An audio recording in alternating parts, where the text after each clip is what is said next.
ñuy déglu ci Thiès Info ak Thiès TV ñu ngi fii nag nga xam ne mooy kër Mame Maram nekkoon bërëb bi nga xamante ne wayjuru Serigne Mor Ndiaye Dabaye dafi daan ñëw di fi jaamu yàlla tey nag ki nga xamante ne dafa sës ci xalif général bi nga xam ne moo ëmb kër gi ubbi fi ab daara moderne muy ab daara boo xam ne internat la ak externat mu nekk tey bisu ubbite gi ginnaaw bi nga xam ne rek tey gis nañu kër gi ñëpp daje nañ fi ñëpp ñi nga xam ne ay doom lañ rek nekk ay sët nekk tamit ñi nga xam ne ay soppe lañ ak i taalibe tey wuy si nañ ki nga xam ne mooy Serigne Djily Mbacke mi nga xam ne tey moom moo taxaw ci kaw li nga xamante ne moom mooy liggéey bi dañuy ñëw rek ci kàttanu yàlla Serigne Djily Ndiaye ñu ngi lay ziar ci Thiès Info ak Thiès TV tey ñu bëgg rek nga wax ñu li nga xamante lan moo waral tey nga samp fi daara moderne bii nga xam ne dafa fas yéene tàggat xale yi wala ndongo yi ci diine mu nekkoon loo xamante ne Serigne Mor Ndiaye Dabaye radiyallahu anhu da koo sasoo woon digganteem ak kilifa yu tedd yi nga xam ne sëkkoon na ko ak ñoom ci wàllu diine. asalaamaaleykum wa rahmatullahi taala wa barakaatuhu.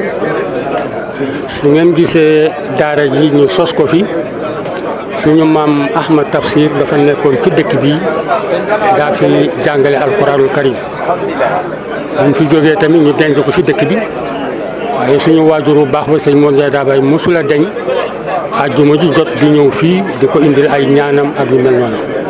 ñaan yooyu nag lañu bëgg loola di continuer ba faw loolu bokk na ci li tax ñu sos daara ji fii ci biir kër Mame Maram tuddewaat ko suñu maam Ahmad Tafsir bëggit ci daara ji di fi jàngal xale yi ñuy mokkal alxuraan ak di leen yar ci yaru diine ak it bëgg du ëllëgee suñu fi jógee yàlla subhaanahu wa taala ñoom ñu ñuy ñaanal yàlla ba ñu am suñu njëggal suñu borom lii mooy suñu bëgg-bëgg ba tax sos ko tey ci wàllu woowu parce que gis nañu toujours rek moo am ay jafe-jafe ci wàllu jàngale alxuraan bi ci biir Sénégal ba sax ñu daan gis ay ndogal di ci jóg ñu naan dañu war a wëlbatiku dem ci li nga xam ne moom mooy daara moderne yi ak li nga xamante ne rek moom mooy tax xale yi ñu mun leen maintenir tey seen lekk seen naan seen lépp daf fi nekk loo xam ne lu aju la est-ce que am na ñoo xam ne jàpp nañ ci pour li ni mel mën a yomb. waaw xam nga xale mémoire am day dund bokkul ak mémoire u mag xale ñetti at rek mën naa mokkal alxuraan su fekkee ni encadrement bi baax na te bëgguñu xale bi tamit temps bi yëpp ñu koy jël di ko yalwaanloo wala di ko doxloo ci mbedd mi temps boobu dañ koo bëgg a jël defal ko ci moom nga xam ne at yu néew yu gaaw dana mokkal alxuraan te du yalwaani du dem fenn fii si daara ji lekku xale bi seen fóot seen lépp daara ji da koo yore ngir bëgg-bëgg yi mooy ñu jàngal xale yi ñu mokkal alxuraan nu mu gën a gaawee. li ni mel tey dañuy gis ni cëru état la parce que bu ñuy xool ci wàllu jàng ak njàngale am na cër boo xam ne état joxe na ko waaye tamit jox na ko mairie yi est-ce que ñu ni mel soobu nañ ci liggéey bi pour ngeen mën a amal lii. waaw ñun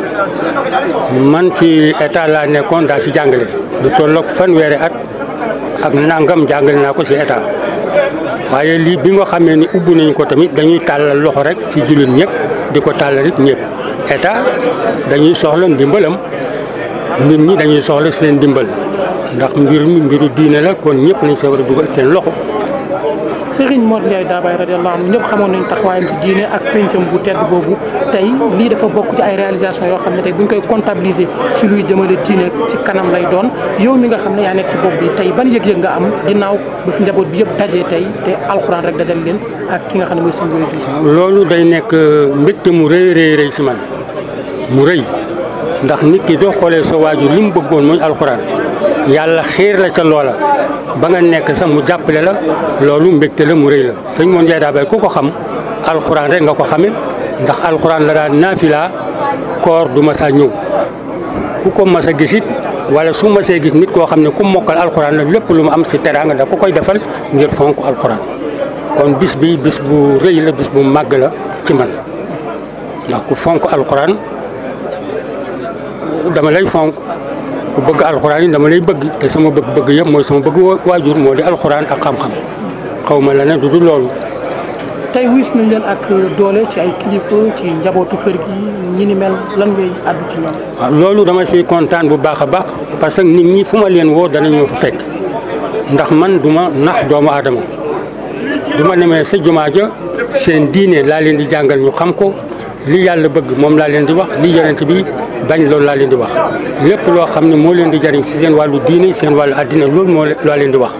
ñi nga xam ne tamit maa ngi leen tànne si sama wàllu wërsëg dama leen di dimbali loolu nag su amee saa boo woowee nit ñi dañ lay wuy si ak doole. dëkk bi di Kër Mame Maram am nañu reconnaissance ci kër gi tey ngeen ñëwaat samp fi li ni mel mun a tàggat seen njaboot ak ñeneen tey yéen ban appel ngeen di lancer ñi nga xam ne rek moom mooy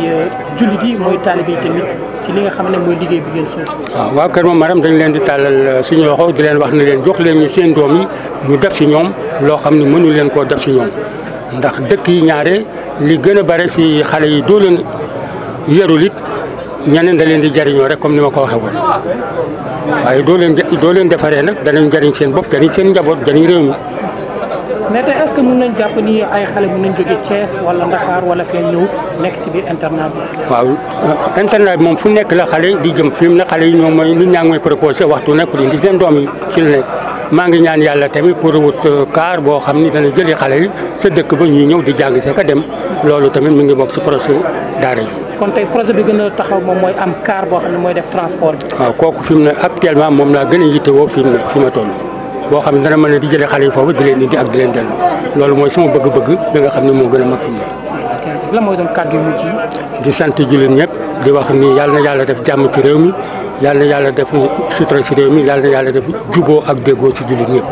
di leen ñaanal yàlla yéen ñi tamit yàlla na yàlla taxaw leen yàlla na yàlla barkeel seen liggéey ci barke alxuraan. Mon nom c'est Youssoufa Ndiaye, fils aîné du marabout Seigne Abdou Khadir Ndiaye. Je suis petit-fils de Cheikh Mohamedou Ndiaye Dabaye.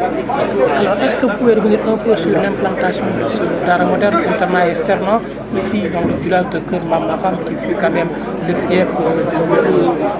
parents du défunt Khalif Serigne Mor Ndiaye. L'idée est venue à mon père d'implanter un Dara ici.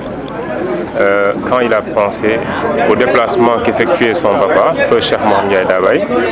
lorsqu'il venait chaque vendredi faire le ziara à son papa, Mohamedou Tafsir Ndiaye. Alors comme il a dit que son papa venait très souvent ici pour faire le ziara, la meilleure façon de perpétuer cela, c'est d'ouvrir un Dara dans lequel il y aura des élèves qu'on va apprendre le Coran, qui vont apprendre le Coran là-dedans, et chaque vendredi, il pourra être sur place. À la fin de la lecture du Saint-Coran, il pourra aller sur place, perpétuer ce que faisait son père. Ce Dara qu'il est en train de mettre sur pied est une pierre qu'il apporte à l'édifice. D'autant plus que son papa, de son vivant, tout son objectif, c'était de faire pour que le Coran, la Sunna, puisse être connu, maîtrisé par tous ses talibés, tous les membres de sa famille et tout ce qui gravite autour de lui. Ce qui l'intéressait le plus, c'est le Coran et la Sunna et rien d'autre. Donc c'était son objectif principal. Alors si notre père, Abdou Khadir Ndiaye, alors suit ses pas, ce n'est donc qu'une continuité. Alors très bien, mais aujourd'hui, est-ce que Serigne Djily, qui quand même a été le maître d'œuvre de cette grande infrastructure, qui quand même va contribuer, il y a des problèmes qui sont soulevés, c'est-à-dire le problème de transport pour les élèves, bien les talibés, mais également aussi le problème d'électricité et d'eau dans la zone. Oui, le problème qui se pose, c'est que Serigne Djily est une personne pragmatique. À chaque fois, il ne s'appuie pas sur l'apport du gouvernement ou l'apport d'une personne pour bâtir quelque chose. À chaque fois, il le fait sur fonds propres. Même, je vous donne un exemple. J'ai mon petit frère qui est au Canada. Des fois, il veut s'investir. Il demande au vieux même